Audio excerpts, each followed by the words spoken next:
sound.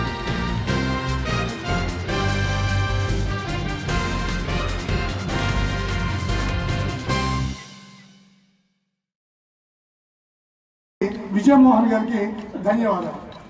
అలాగే పీఈటీలు చెప్పి అవన్నీ అందజేశారు. మీకు ఏం కావాలో తీసుకోండి. మన యొక్క విశాఖపట్నం స్టీల్ ఏదైతే ఉందో స్టీల్ ప్లాంట్ వాళ్ళు ఇచ్చినటువంటి ఆ యొక్క దన్ను ఏదైతే ఉందో ఆ దన్ను కారణంగానే ఒక రోజు ఇవ్వకపోతారని చెప్పి మూడు రోజులు ఇవ్వగలరా అంటే 3 రోజులు ఎంతమంది కంటే అని అడిగారు. 1000 మంది కన్నా.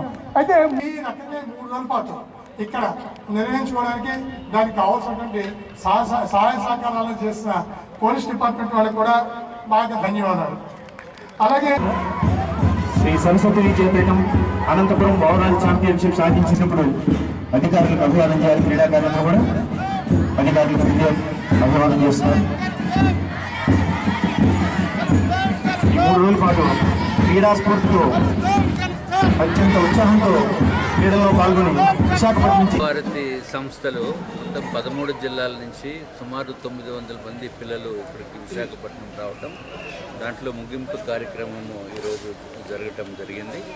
ఈ సంస్థలు ప్రతి సంవత్సరం కూడా ఇట్లాగ పిల్లల్ని అందరినీ కలిసి ఒకసారి మన క్రీడాకారులందరినీ కూడా ఇక్కడ ఒకే చోటకి ఒక వేదిక మీదకి తీసుకొచ్చి వాళ్ళ చేత ఆటలు ఆడించడంలో అది చాలా ఉపయోగకరంగా ఉంటుంది. కారణం ఏంటంటే మనము ఈ రాష్ట్రంలో చూస్తున్నాము, ఇంటర్మీడియట్ స్థాయికి వచ్చేటప్పటికి వాళ్ళకి స్ట్రెస్ని తట్టుకోలేక ఆత్మహత్యలకు కూడా పాల్గొంటున్న పరిస్థితి మనకి కనపడుతుంది.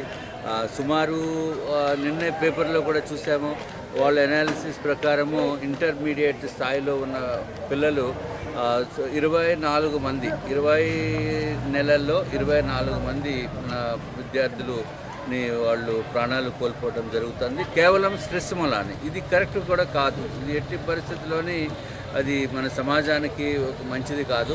సో దాన్ని ఓవర్కమ్ చేయడానికి ఇటువంటి క్రీడలు నిర్వహించి తర్వాత ఓటమి గెలుపు ఓటములు కూడా వాళ్ళకి చిన్నప్పటి నుంచే కూడా వాళ్ళు చూస్తే ఒక ఆటలో ఒక్కసారి గెలుపొందుతారు, మళ్ళీ ఓడిపోతారు. వాళ్ళకి మానసికంగా గెలుపు ఓటములు మన జీవితంలో ఒక సాధారణమైనగా అనే భావన వాళ్ళకి బయటికి వచ్చేటప్పటికి సమాజంలోకి అడుగు పెట్టేటప్పటికి వాళ్ళకి ఆ విధంగా రావటము ఓన్లీ క్రీడల మూలానే వస్తుంది తప్ప ఇంకా వేరే దాని మూలానే రాదు.